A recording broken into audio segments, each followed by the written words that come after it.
Hey there, it's E Squared. I'm Erin. And I'm Emily, and we are here to keep things simple and fun. Are you being asked to, or maybe thinking about doing cap and gown sessions for graduates, whether it be high school graduates or college graduates? Well, we're here today to give you some advice on doing those sessions. And make sure to stick around all the way till the end because we have something special just for you. By the end of this video today, we hope you feel confident in starting to book mini sessions for cap and gowns. And don't forget, for the best photography tips and tricks, make sure to subscribe to our channel and hit that bell for notifications of future videos. Okay, so when it comes to cap and gown sessions, we do something complimentary for the seniors who have booked with us. So they get a complimentary cap and gown mini session with their senior photos. So if they book a senior session with us, they will get a free mini session at the end of the year or at the end of the school year for cap and gowns. Now, if you don't do a lot of senior sessions or you're just starting out and you just want to offer these to any graduate, that's another good idea. This could also be a mini session you run that is for those that don't book with you. So sometimes we will just do the seniors that book with us, but sometimes in the past we have done a couple of days where we throw in here and there for anybody, any school that wants to sign up with us as well. So there's lots of ideas for that. All right, so the first step is to pick a date or dates that will work for most of your seniors. Again, this is going to depend on how you're doing this, if you're doing it with the seniors who booked with you or if you're just doing it with anybody. But what we like to do is we like to look at all of the school schedules around our area and determine dates that would work best for them or that we think would work best for them. Typically what we do is we live in one of the larger towns around our area, and so we do one session just for those seniors in our specific town, and we actually do that on graduation day. We do that a couple hours before their ceremony, so they're already getting ready. It's just part of the deal.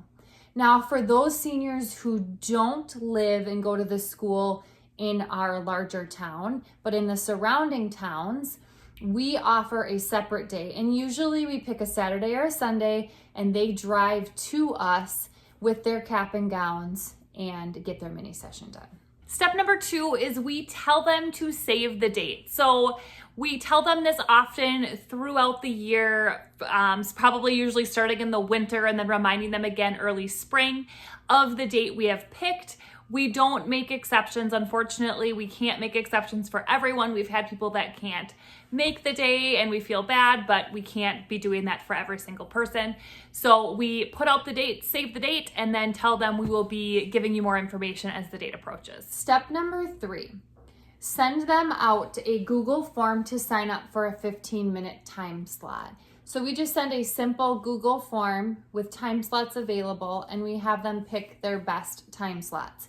Then we fill them in and communicate what their time slot is. Comment below and let us know if you offer cap and gown sessions or if this is something you're interested in offering. Do you do them for free for your clients? Are you going to be charging them? We want to know. Comment below. So when it comes to these cap and gown mini sessions, we always encourage our seniors to bring family or friends.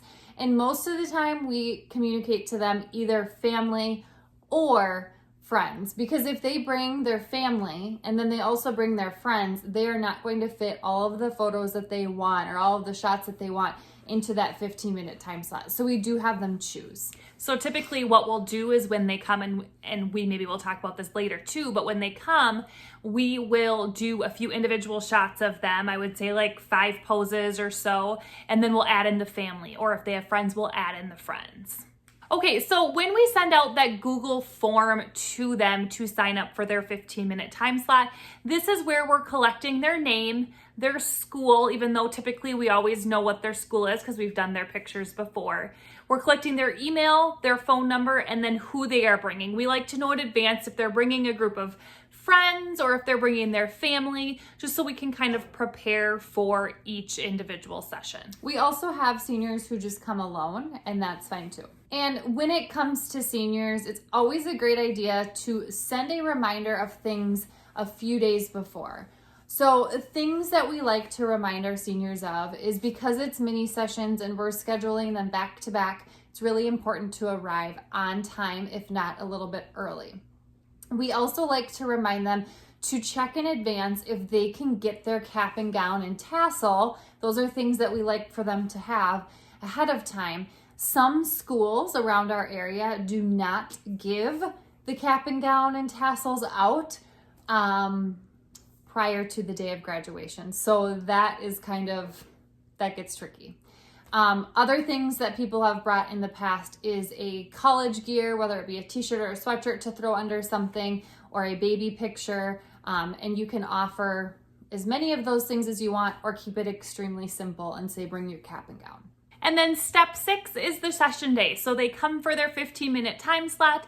We're shooting as much as we possibly can. Like I said, a lot of times we'll do the individual shots of the senior first, and then we'll add in family members or friends if they bring them along. Step number 6 is deliver quickly. So we really find that it's important when it comes to cap and gown to get these images edited and delivered very quickly, so then that they have them on graduation day or right after they graduate, so then they can post those. Otherwise, they get old quickly and they will not post them on social media. And another really good thing with these is a lot of parents will order prints and print them for the graduation party as well. All right, we hope that this video was very helpful for you. And like I said at the beginning, we have something special for you.